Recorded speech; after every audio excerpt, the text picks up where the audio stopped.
Sadguru Charitra, Chapter 19. Sri Ganeshaya Namaha, Sri Saraswatyai Namaha, Sri Gurubhyo Namaha. Namdharka asked, Holy Sir, Sri Guru has already expounded the paths of jnana, wisdom, and karma, discipline, activity, which are self-sufficient. Why then did he find it necessary to expound the path of bhakti, devotion too? Sri Guru explained, of all the paths, bhakti is the best. That is the only means of accomplishing anything. Hence, it is indispensable for all. In fact, bhakti, jnana, and karma are not distinct from one another. They form a unity and assist each other in leading us to Brahma Jnana, perfection of wisdom. The latter cannot be achieved by any one of the paths alone. The devotee who is ever vigilant and of a sattvic nature is the dearest to Lord. The man devoid of bhakti would be lost in the ocean of phenomenal existence, even though he is assiduous in practicing the karma yoga. As man's faith in and devotion to God grows stronger, he becomes more and more disinterested in worldly things. Only such a one can pursue the life of virtue and righteousness which is dear to God. Then his heart gets purer and he becomes fit for wisdom. Only one who can achieve such a synthesis of bhakti, jnana, and karma can realize non action. Thereby, he will be freed from the bondage of action. Now, listen to the stories of the beloved of the faithful, and steadfast devotion will strike root in your heart. Every day, some devotee or the other used to visit the master and invite him and his disciples to lunch. Once a poor man by name Bhaskar Sharma arrived with provisions of food enough for only 3 persons. But before he could arrange bhikshas for the master, someone or the other used to do so, and Bhaskar Sharma used to join the band of guests. 3 months passed thus. His fellow disciples started insinuating him, and he was making a living for himself thus on the pretext of offering bhiksha to Sri Guru. At last, Sri Guru came to know of this and said to Bhaskar Sharma, Today you arrange bhiksha for me and all the disciples, including yourself. The latter was immensely happy. He fetched vegetables and prepared the food. The master then ordered him to invite all for lunch. When he did so, they heckled him, saying, We are more numerous than the grains of food you have cooked. How dare you invite us all? When poor Bhaskar Sharma communicated the same to Sri Guru, the Holy One himself personally commanded all of them to join him at lunch. In perfect obedience to his word, all of them took baths, washed their dishes, and turned up. As per the master's order, the food was consecrated, and then, as behoves a cultured host, Bhaskar Sharma entreated all of them, Pray all of you, young and old, lunch to your heart's content. When the food was being served, it was found that though the preparations were meager, what was actually being served was enormous in quantity. Even after it was served to many people, what was still left in the vessels was as much as at first prepared. Everyone ate to his full. Then the master ordered that the poor and even the other creatures like crows and dogs should be fed. At last, after ascertaining that none was left unfed, he threw the rest of the food to the fish in the river. So plentiful was the food available. All those who partook of that day's feast were astounded to recollect how incredibly delicious were the dishes served on that day. They said, We heard that once when the Pandavas were in deep distress, Lord Krishna came to their rescue by feeding the large group of sages who arrived at their guest by his divine power. Now we have witnessed the same miracle. Though the food prepared was scanty, the number of people fed today was exceeded 4,000. Though Bhaskara Sharma served the Lord for hardly 3 months, he was proved to be a true disciple. Thus has he earned such grace from Master. Then they glorified the divine power of Sri Guru. Now listen to another event. There was a barren lady of 60 years named Ganga. She used to visit the Master every day and serve him with firm faith. One day, pleased by her loving service, Sri Guru said, "What is your heart's wish?" She replied, "It has been declared by the Shastras that those who are not blessed with sons have no hope of attaining heaven, and that the souls of even those of their ancestors who, by virtue of their merits, have attained heaven, lose their blissful state and fall to a lower state. Hence, barren as I am much alarmed at my plight." Sri Guru said, "Owing to the force of your karma, you are caught deep in the ocean of delusion. Now that such wisdom has awakened in your heart, you shall be blessed with 2 sons." Amazed at his words, she said, "I have ever been a born barren woman, yet by your grace I shall be blessed with motherhood." As a token of his pledge, she tied the end of her garment in a knot and continued, "All my life was spent in the observance of religious vows in the fort hope of being blessed with sons. With a superstitious persistence have I circumambulated the people and worshipped it with due ceremony." Sri Guru retorted, "What you say is a falsehood." Once Lord Brahma said to sage Narada, "Divine sage, Lord Vishnu, Lord Shiva, and I ever reside in a peepal tree. All the deities inhabit its branches. The oceans exist in the twigs. All the sacred rivers dwell in the branches. Sacred cows, religious sacrifices, yajnas, the great sages, and even the Vedas dwell in its tender leaves. The peepal tree, which is so holy, should be duly consecrated and worshipped. One should not touch it during night, at twilight hours, and during the time of rain. One should observe such vows as of continence and silence with all of one's mind, word, and deed, and then worship the sacred tree. You must besmear the lower part of its trunk with cow dung and chant Swasti mantra. Then you should bath it and worship it according to your means. You should contemplate Lord Vishnu with his 8 divine arms. You should wrap a clean cloth or a thread round the trunk.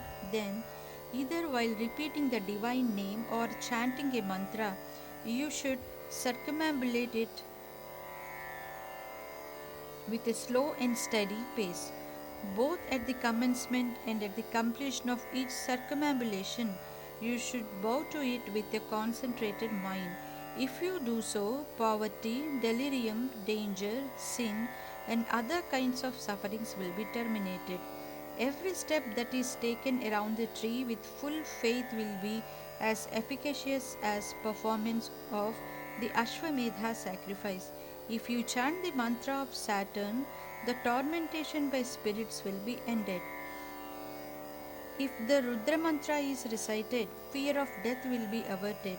The fruit of feeding pious and learned Brahmins, thereafter bathing, japa, and performance of religious sacrifice underneath it is indeed unbounded.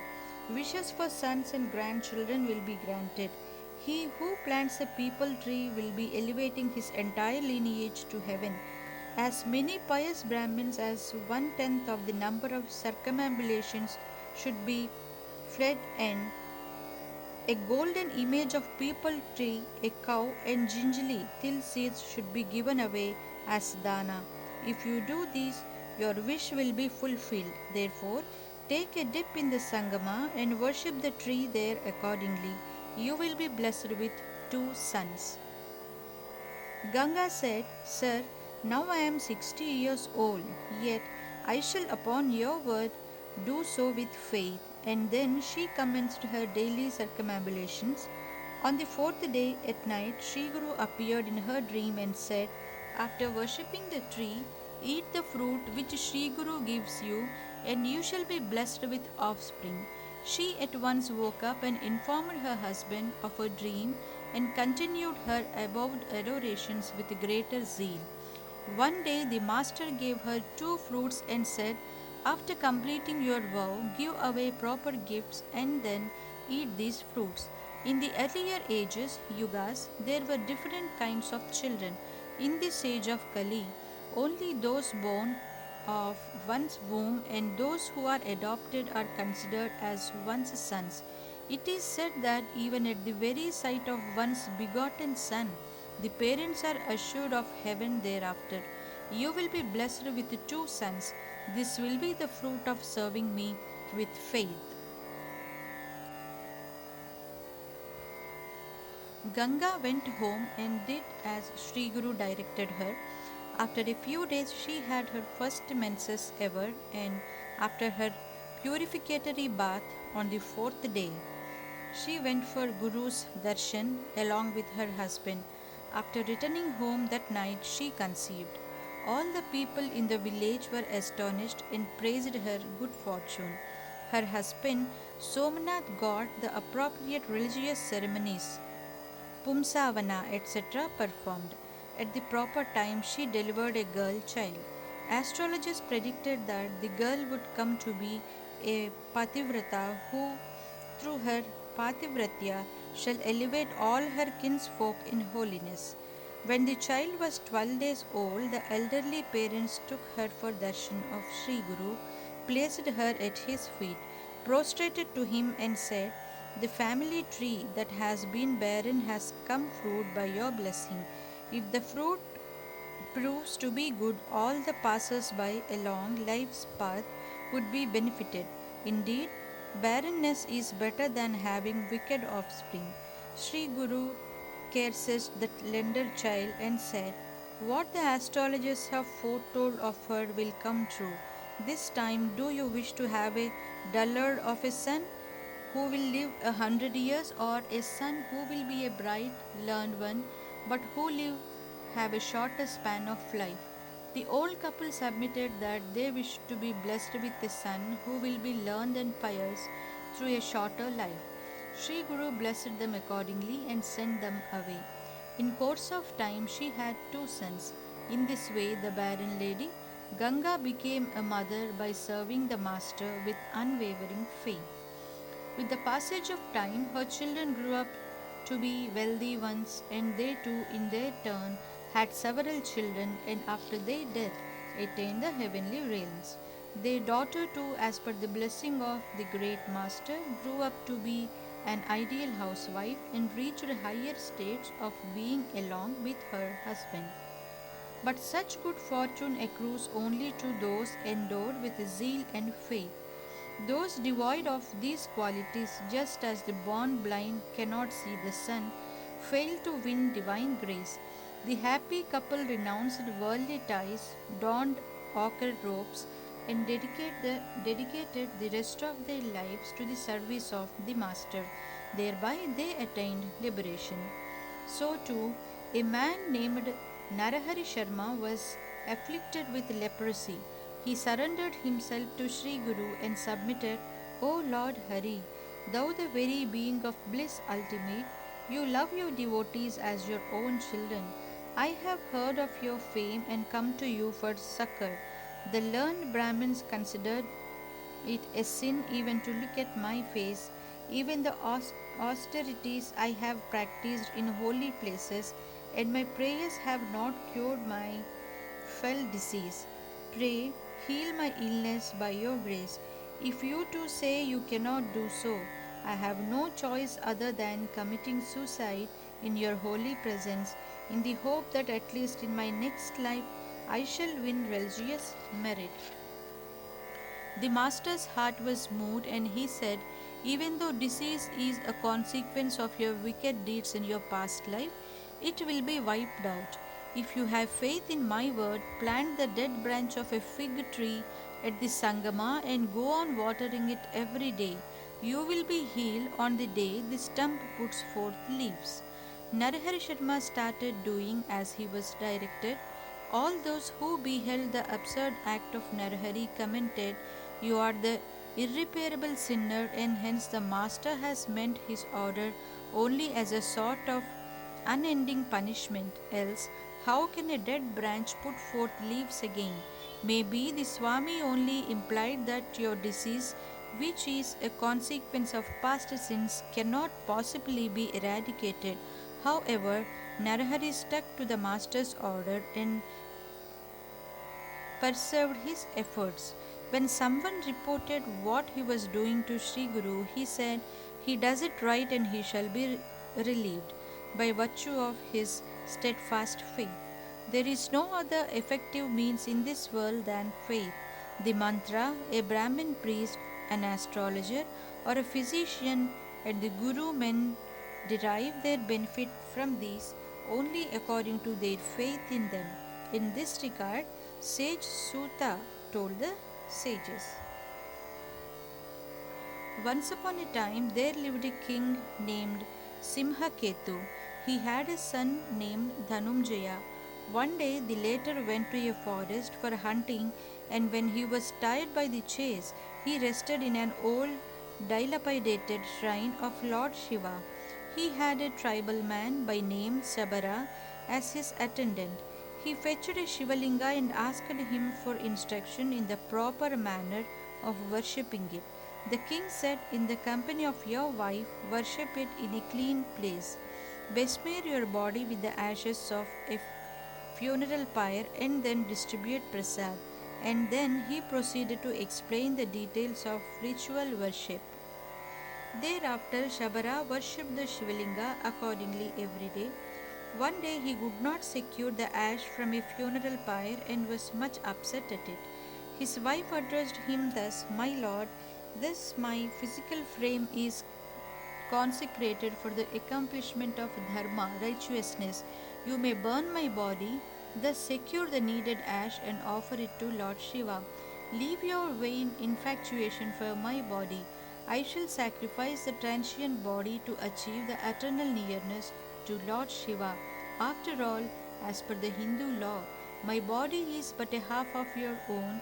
And she even insisted. Then the man bolted her inside an huntment and set fire to it. Afterwards, he offered the ash of her burnt out body to Lord Shiva and then besmeared his own body with it. After the ritual worship, at the time of distribution of prasad, by the force of daily habit, he called out her name too. The wonder of it, she came forth as usual and received the prasad, and his hut was in front of him as before. In amazement, he questioned her about it, and she replied, "I just feel as if I woke up from deep slumber. I know nothing else." Then both of them realized the power of Lord Shiva and glorified him heartily. The Lord appeared in front of them and blessed them with joys. Such is the power of bhakti. So saying, Sri Guru sent the people away. Then, on his way to the Sangama for his bath, he threw the water in his water vessel, Kamandalu, on the dead branch of the fig tree which was tended by Narahari. Lo, it at once put forth tender leaves, and as instantly did Narahari's leprosy vanish. The latter was amazed and overwhelmed by intense faith and devotion. He glorified Sri Guru thus, "Lord, your splendor is like that of a million suns, yet thy grace is as cool and pleasant as that of a million moons. You are worshipful even for gods, and you are the repository of the whole universe. I shall ever meditate on you, who are the bestower of all wishes. You are like the sun to the darkness of cosmic illusion and ignorance. I bow to thee. You are the free from inequalities, yet you are with them. Worthy of being served by your devotees, you are the bestower of boons. I bow to thee. You are like a lion, the destroyer, to the six internal enemies, like lust, which are like full grown bull elephants. You are the very embodiment of bliss absolute. I shall meditate on you, who have manifested yourself to protect righteousness. Thou bestower of wishes and the cause of all existence, I shall ever worship thee. Thou lotus eyed one, the bearer of the staff Danda, and Kamandalu, the merciful one. I seek refuge in you. You are the object of knowledge of Vedanta. You have the sun, moon, and fire as your three eyes. You are of the nature Nada, Bindu, and Kala, the dispeller of the fire of craving. I bow to thee. You are the destroyer of misery, fear, and suffering, and bestower of yoga. Thou inhabitant of the banks of river Krishna and the five Gangas, I shall serve you. Thou without a beginning, a middle, or an end, thou of inscrutable power, the absolute self, thou whom neither the mind can comprehend nor the speech delineate, I surrender myself to thee. The four faced Brahma himself is unable to sing thy glory. How can I ever hope to do so? The thousand headed Adisesha himself was dumbfounded at the sight of the glory. E- Even the Vedas have failed to describe your divinity. Sri Guru was pleased with his intense devotion and said, Son, by my grace you shall gain spiritual power, wealth, fame, and noble offspring. You shall become the knower of yogic wisdom. Like you, your descendants also shall be devoted to me. You come away along with your wife and stay here. Narahari did accordingly and was blessed with the children and grandchildren and all else. He was liberated even while living by the teaching of Sri Guru. Like him, his descendants were devoted to Sri Guru. Namdharika, all this is the fruit of devotion to the Guru. One of your ancestors was fortunate enough to win the blessings of Sri Guru. It is owing to that you are now blessed with such loving faith in him. Even this is by the blessing of the Master. I feel that even among your descendants there shall certainly be born a progressing soul, said Siddha. Shri Dattaya Gurave Namaha, Shri Sripada Srivallabhayai Namaha, Shri Nrusimha Saraswatyai Namaha.